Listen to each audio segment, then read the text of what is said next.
De l'autre côté de la planète, à Bangalore, en Inde. Un pays de plus d'1 milliard d'habitants. Le berceau de l'hindouisme. Un géant économique où la richesse côtoie l'extrême misère. C'est ici, à plus de 7000 km de la France, que Cyril poursuit son enquête trépidante sur notre cornichon. C'est la star de nos apéritifs. Toutes les familles françaises en ont un bocal dans leur réfrigérateur.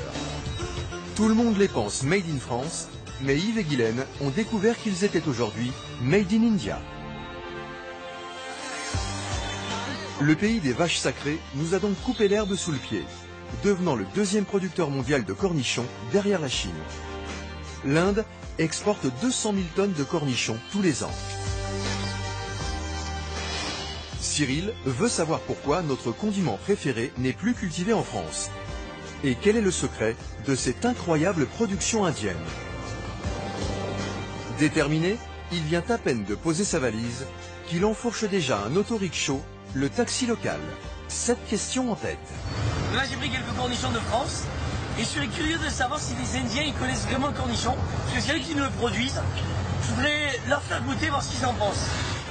Avec son arme de choc entre les mains, Cyril débarque au marché de fruits et légumes local. Hello, do you know Gherkin? Je ne sais pas ce que c'est. Cornichon. C'est quoi ça? Jamais vu? Jamais. Je connais pas. Non. Do you know? Mais tu n'as qu'à le manger. Moi, je n'en veux pas. You know? Gherkin. Cornichon. Fresh cornichon. Next. Qu'est-ce qu'il dit? Do you know Gherkin? Do you know? Non? Il va me cartonner mon pot de cornichon. Goûte. Goûte, goûte. Mais j'hallucine. On est dans le pays du cornichon. Ils fabriquent des tonnes de cornichons. Personne ne connaît. Ils n'ont jamais vu ça. Non mais c'est incroyable ça. Cyril n'en croit pas ses yeux ni ses oreilles. Mais enfin, il y a bien quelqu'un qui le connaît, notre cornichon. Ah si, je connais. Ils le font pousser dans les villages. Oui, oui, c'est pour exporter. On en produit des millions de tonnes ici. Pour l'envoyer chez nous en France, c'est même pas pour consommer un Inde. On marche sur la tête, ça. Contrairement aux Français, qui sont accros aux cornichons, c'est vrai qu'une charcuterie sans cornichons, c'est un peu comme les épinards sans beurre. les Indiens n'en mangent jamais. Et ils n'en produisaient pas non plus, avant le grand tournant des années 2000. C'est à ce moment-là que nos industriels français et européens ont décidé de s'installer en Inde et de tourner définitivement le dos au Made in France. Mais alors, pourquoi avoir totalement délocalisé l'essentiel de notre production? Cyril veut comprendre. Et pour obtenir des réponses à ces questions, le chef est prêt à tout. Il reprend la route, sous une chaleur écrasante, 37 degrés, sur des voies cabossées. Il a rendez-vous avec le directeur de la filiale indienne de l'entreprise Reitzel qui lui avait ouvert les portes de son usine française. À Kunigal, dans la région de Bangalore.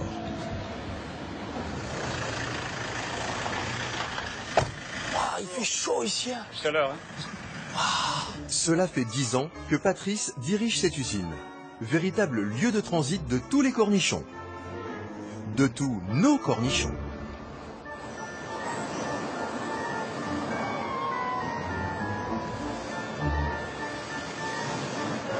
Ça, c'est de l'extra fin. C'est encore plus que de l'extra fin. C'est vraiment le tour du poitiers. Ça, c'est ce que les Français devraient faire. Ça va aussi pour le marché français. Ça part sur un tapis ensuite et ça va aller en direction des calibres. Alors, on y va. On y va. Les cornichons ici sont calibrés en fonction de leur taille. Vraiment le cornichon qui va pour le marché français. Ah ouais. Tu le reconnais? Moi, bien sûr, je vois. Bien sûr, je reconnais. Dans cette usine, qui ne paie pas de mine, on produit 15 000 tonnes de cornichons par an, l'équivalent de 8 000 terrains de tennis. Ça vous plaît, hein? Oh, la boulette. Chaque fût à peu près 180 kg. Et là, il y en a pour... c'est un truc de malade, là. Il y en a pour la planète entière, là. C'est un truc de fou. Mais alors, quel est le secret de cette gigantesque production? Pourquoi avant on produisait ces cornichons en France et ils étaient très bons, les gens les consommaient. Pourquoi aujourd'hui on est obligé de délocaliser? Pourquoi? Il y a plusieurs raisons, plusieurs facteurs qui font ça. Le premier, je dirais, c'est le climat indien. Tout d'abord, nous permet d'avoir 3 récoltes, voire des fois 4 récoltes à l'année. Ouais. Parce qu'il y a un deuxième avantage qui est la main-d'œuvre. Le prix de la main-d'œuvre, je pense aussi qu'il jouait. Donc tout ça pour avoir une meilleure rentabilité, c'est dramatique. Je ne sais pas si c'est dramatique, mais c'est l'évolution, quoi. C'est la globalisation qui fait ça. Je ne suis pas sûr que ce soit un drame. Ensoleillement, main-d'œuvre en abondance et à bas prix, charge sociale quasi inexistante, voici donc la recette de l'imbattable cornichon indien. Et bye bye le Made in France.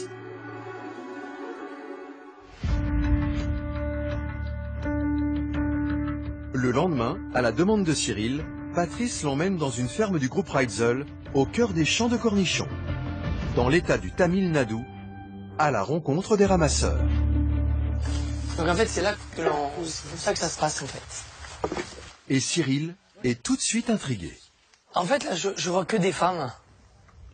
Les femmes font plus un travail de précision pour le ramassage et les hommes font aussi des tâches avec des choses plus lourdes à transporter. Et il y a quand même aussi une différence de paye entre les femmes et les hommes. Ah oui. La main-d'œuvre féminine est moins chère. Oui. Et en fait, elles sont payées à la journée ou elles sont payées au poids des cornichons qu'elles ramassent? Non, elles ne sont pas payées à la pièce, elles sont payées à la journée. D'accord. Et le taux journalier est de l'ordre de 200 roupies à 250 roupies, ce qui correspond à peu près à 3,5 à 4 euros par jour. D'accord. 4 euros par jour, 80 euros par mois. Comment rivaliser lorsque le SMIC en France s'élève à 1450 euros? Cyril s'empresse de rejoindre dans les champs ces courageuses indiennes en sari qui tous les jours ramassent ici 650 kilos de cornichons. Ils doivent me prendre pour un extraterrestre qui arrive, me regarde comme si j'étais un dinosaure. Je vais me mettre là avec elle. Je vais travailler avec vous. Comme ça? Ah, c'est trop petit. Il n'y en a plus. Ah, ça pique.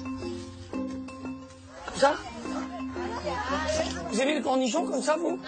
Bah non, comment tu peux manger ça? Il y a des piquants dessus, ça va forcément piquer dans l'estomac. Je peux goûter si tu veux. Non,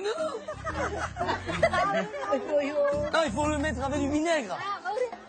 Cyril sympathise avec les ouvrières agricoles et entame une conversation plus intime.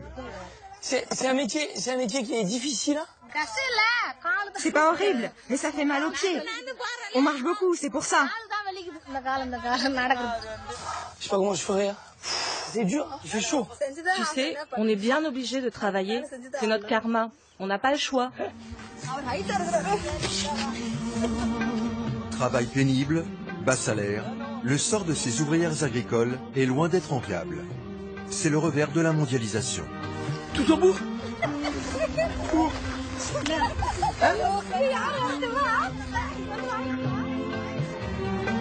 Comment? Ah mais je voulais vivre l'expérience. Mais mon jambon beurre, je ne verrai plus jamais de la même matière.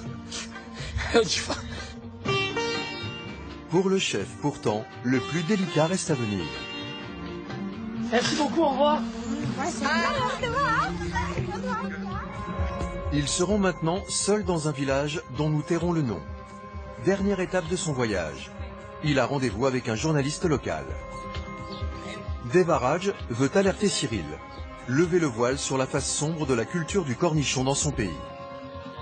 Le chef va voir maintenant que dans les champs de cornichons, parfois les hommes ne sont pas épargnés. Parfait. Cet agriculteur traite à longueur d'année ses plantations à coups de pesticides, des produits fournis par l'industriel européen pour lequel il travaille. On utilise du lanate, de l'acrobate et d'autres pesticides encore. All de pesticides. Oui, tout cela. C'est fou l'odeur, là. Ça sent l'essence en fait. Hein. Ça sent fort. Quelles sont les conditions dans lesquelles vous travaillez pour justement appliquer ces pesticides? Un petit poste. Je vais vous montrer. Juste tout ça. Regarde, regarde bien.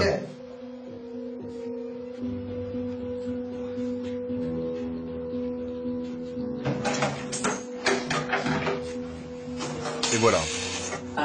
C'est pas une vraie tenue pour appliquer du pesticide. Je suis pas spécialiste du pesticide, mais en fait, il n'y a aucune protection, quoi. Les lunettes, ça attrape, le masque, ça sert à rien, et le blouson avec les manches retournées, c'est dramatique. Là, vous respirez tout ce qui sort du bidon, en fait. C'est pas des bonnes protections. C'est pas possible de travailler comme ça.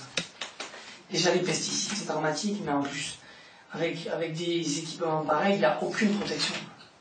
Là, de la manière dont vous travaillez, vous vous sentez protégé dans ces conditions? Oui, évidemment. Quand tu asperges les cornichons de pesticides en plein soleil, tu peux avoir la tête qui tourne si tu n'as rien dans le ventre.